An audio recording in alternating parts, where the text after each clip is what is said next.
I'm Robert Cramer. I'm chairman of the board of the Family Leader, and I appreciate you guys taking the time to come out and hear us today. The Family Leader believes that God has created three institutions: the institution of the family, the institution of government, and the institution of family, the government, and now I'm pulling a Ted Cruz moment. No, it's a Rick Perry moment. But so the church, the institution of the church, the institution of the family, and the institution of government. And the Family Leader tries to help in all three of those areas. We're doing things to help families, to help churches, and to help in our government. And we're especially blessed here in the United States to have a government where we can have such input as we the people. Well, at the Family Leader, we took a lot of effort in coming to consensus on looking through these presidential candidates in a process that started last year and culminated here in the last couple of weeks as we were getting together as a board and making a decision. We decided, we were unanimous as we came to that decision, and also decided to do, though, that we had a choice. Either the Family Leader as an organization could be a standard bearer or try to act as a kingmaker. And we were unanimous in deciding we would be a standard bearer. That means that we would set the standard of what we think a Christian statesman should be, and we would see which candidates kind of met that standard. And if you came to our event there at the forum several weeks ago, you saw a lot of those candidates that meet that standard. Well, then the next step is the board said we're going to be unanimous to allow myself as board chair, Bob Vander Plaats and Chuck Hurley, they released us to go and endorse a candidate as individuals. So we have come out here today to do that. I'm going to now turn it over to Chuck Hurley, who can explain the process of exactly how we got there. Chuck. Thanks, Robert, and thanks to the board, many of whom are here today, for releasing us to do this. The board did not direct us who to endorse, but they wholeheartedly encouraged us to consider endorsing as private individuals. I'm going to read portions of a statement that you can go to our website, thefamilyleader.com, and see in its entirety. The ministry of the Family Leader has grown in recent years to encompass far more than elections and candidates, especially with the growing global impact of the If 714 call to prayer for revival. Our focus is on transforming culture, strengthening families, and inspiring Christ-like leadership. Our work with pastors and churches has grown as well, and it is critical that none of our ministry efforts be seen as being co-opted by a partisan agenda. For these reasons and others, our board unanimously decided that the Family Leader needs to remain a standard bearer for Christian principles in our culture and government, as Robert just shared with you. Especially in this year and this cycle, with so many good candidates who are championing Christian values in the civic arena, the Family Leader wants to assure all of our friends and ministry supporters that no money given to the ministry of the Family Leader will be used to favor one good candidate to the detriment of any other good candidate. Nonetheless, the process of coming to this decision was very difficult, especially in the wake of the disappointing 2012 election. In both 2008 and 2012, Christians and constitutional conservatives divided their support among various candidates. Recent history has shown that with Christian conservatives divided, the nation's political parties nominate candidates who do not champion our values. It is therefore our hope and fervent prayer that 2016 will be different.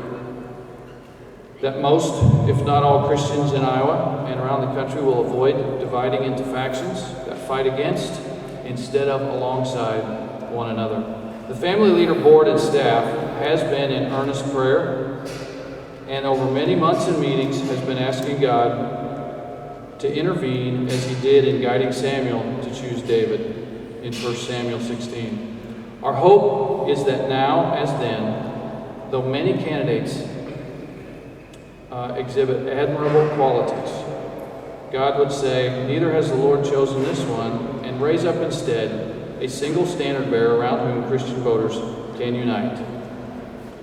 To that end, the board has also unanimously encouraged its leaders, especially Bob, board chair Robert, and myself, to apply our personal influence to encourage encourage Christian voters toward uniting behind a single candidate who then hopefully can unite other fine candidates and public servants in a dynamic team.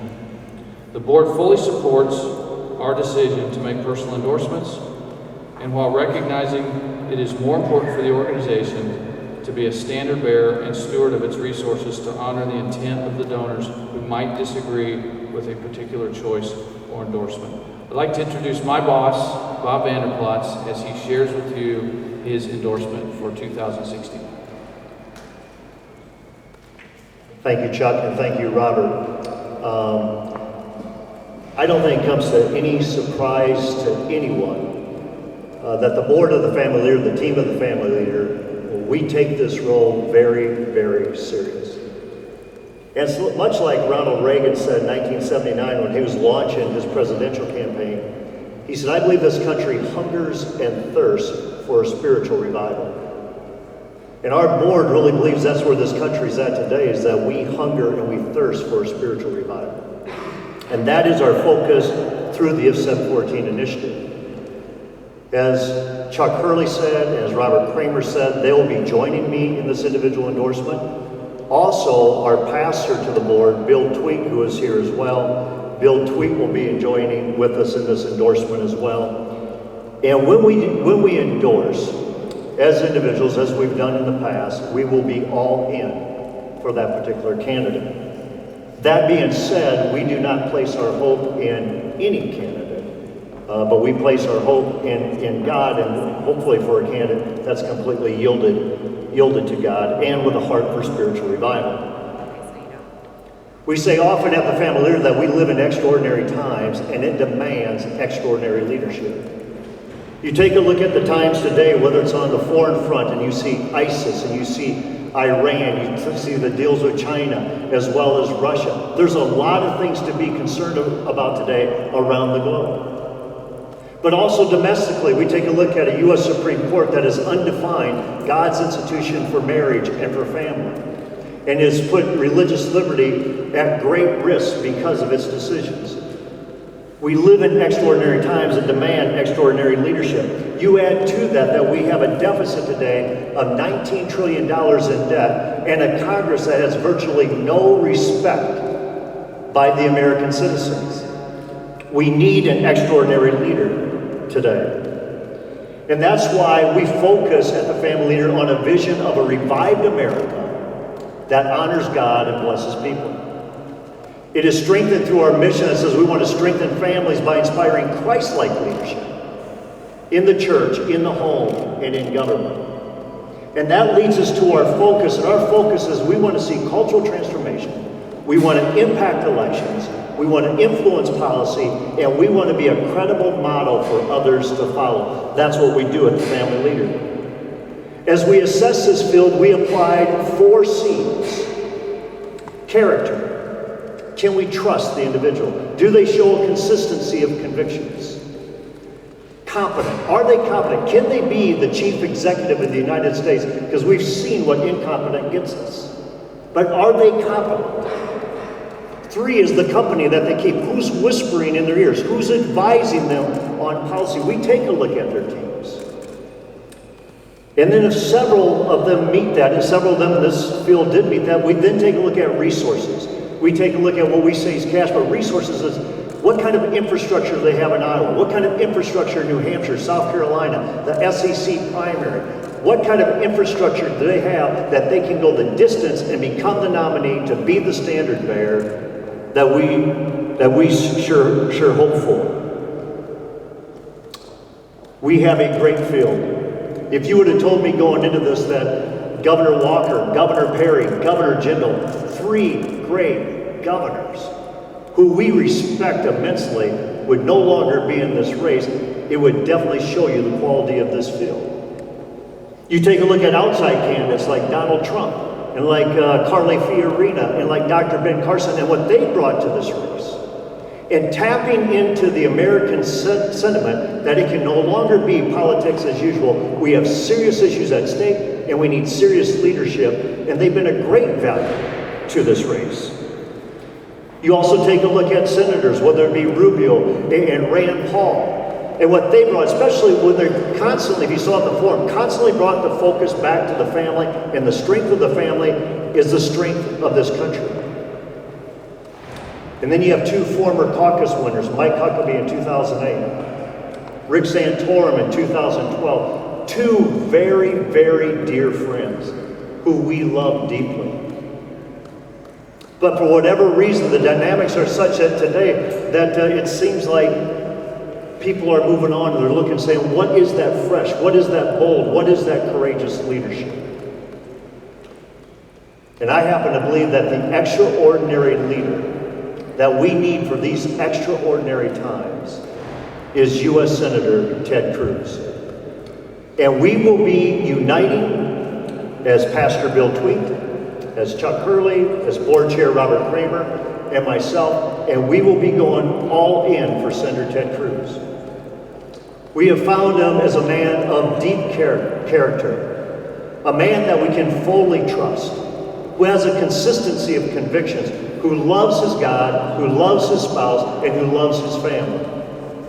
We also see him to be very, very competent. Not always popular, but very competent. He has challenged both sides of the aisle. He understands what it's going to take to get the country out of the mess that we're currently in. We believe he's exceptionally competent, and that adds to his extraordinary leadership.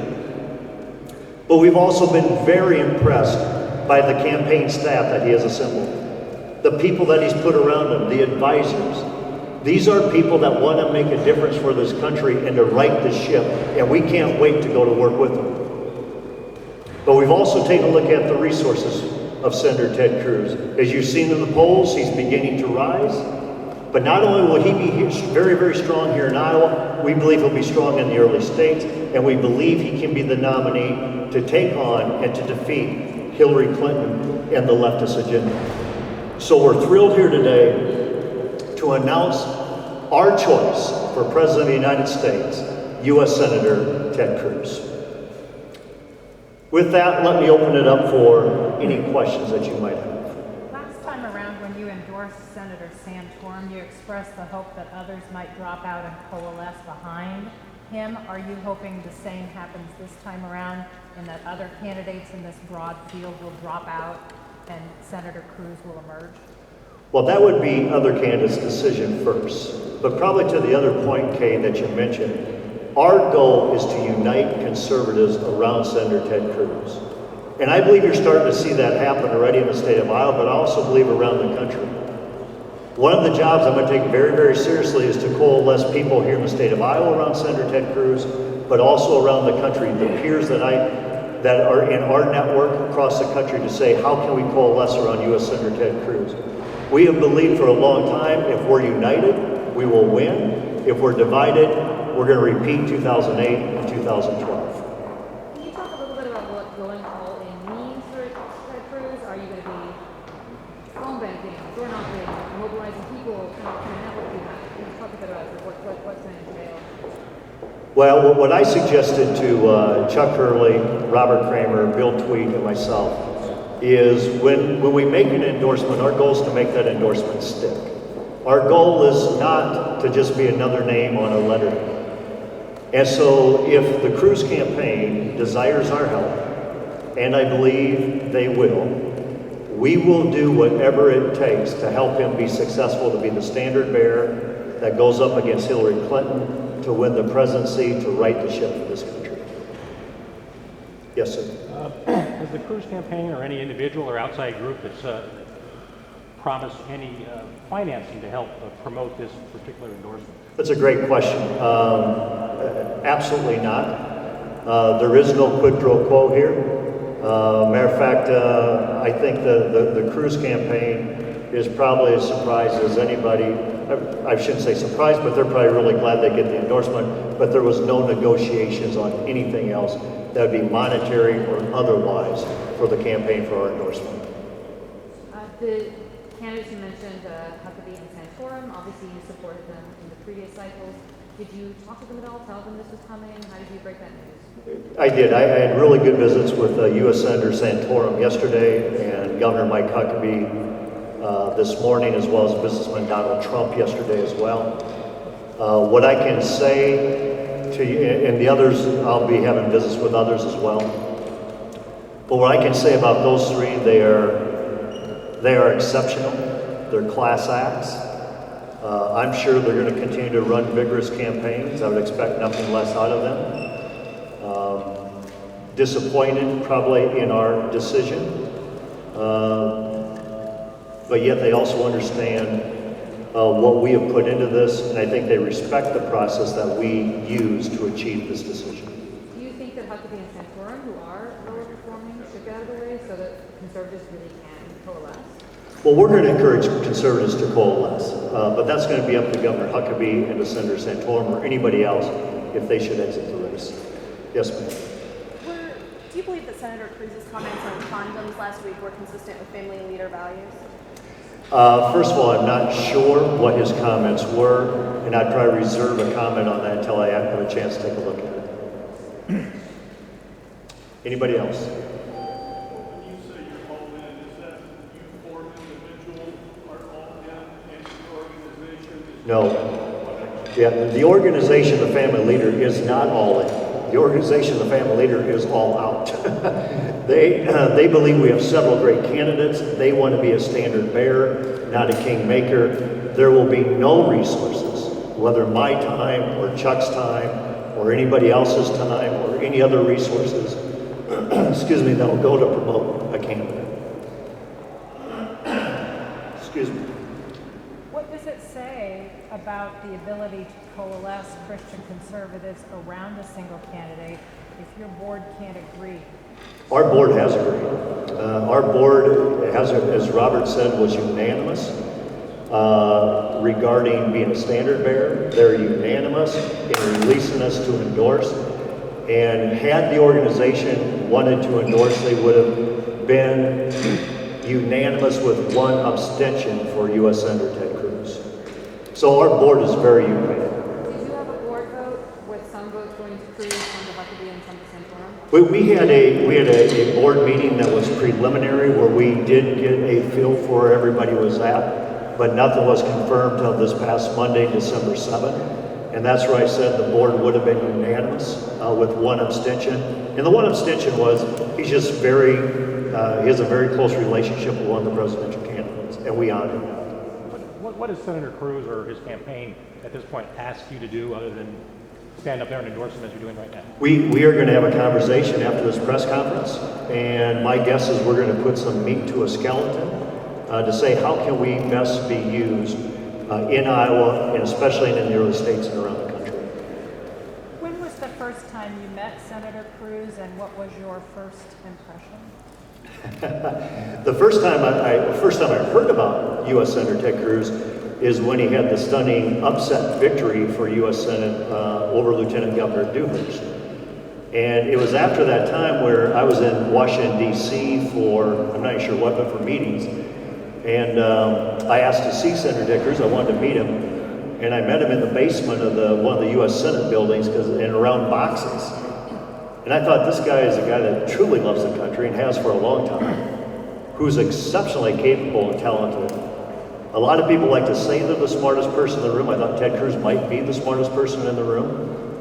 And he's a serious leader for serious times. And he is one that I think has the ability to win people over. He's showing that. He has a certain likability about him, and he also has a certain where he casts, I'm very capable to get this job done. And I think people want capable today. What did Donald Trump say this morning? I think you said when you told him that you were endorsing Senator Cruz. It was yesterday afternoon when I spoke with Mr. Trump, and Mr. Trump said, he was disappointed, but he still considers me a dear friend, as I consider him a dear friend. And I told Mr. Trump, I said, he has brought a lot of value to this race. Matter of fact, this race is completely different because of Mr. Trump. And some people may say for better or for worse, but he's brought a lot of value to this race as well. So we had a good visit. We will remain friends, as I'm sure Governor Huckabee and Rick Santorum and others will remain friends as well. Everybody wants what's best for the country. How do you feel about his recent remarks saying that he wishes to ban a number of Muslims from coming into the United States? You know, I probably don't want to do a press conference for Mr. Trump. I'll let him remark on those. But again, I think what it shows, and I think I'd probably yield to Senator Cruz, who said those remarks don't represent him or his campaign. But I do think it does reflect the seriousness of the American people. They are very concerned about who's in this country right now. But you also have to balance that with our grasp and our commitment to religious liberty as well. You could read those votes in 2008 and 2012 when they came in, you back won, but when they left Iowa with that lead, they didn't carry it all the way to the end. How is 2016 going to be different? Well, first of all, I think in 2008 or in 2008 and in 2012, Iowans made the right choice. I think Governor Huckabee would have been a much better candidate than John McCain. I think Rick Santorum would have been a much better candidate than Mitt Romney. So I'd say Iowa got it right. The country probably got it wrong. This time, I really believe I'm seeing leaders already that I'm visiting with that are ready to coalesce and unite around Senator Ted Cruz. I also see the infrastructure that Senator Cruz has, the resources that he has to be able to go the distance. I really believe and expect Senator Ted Cruz to be the nominee in 2016. With that said, thank you guys for coming out, and I'll be hanging around here a little bit before leaving. Thank you.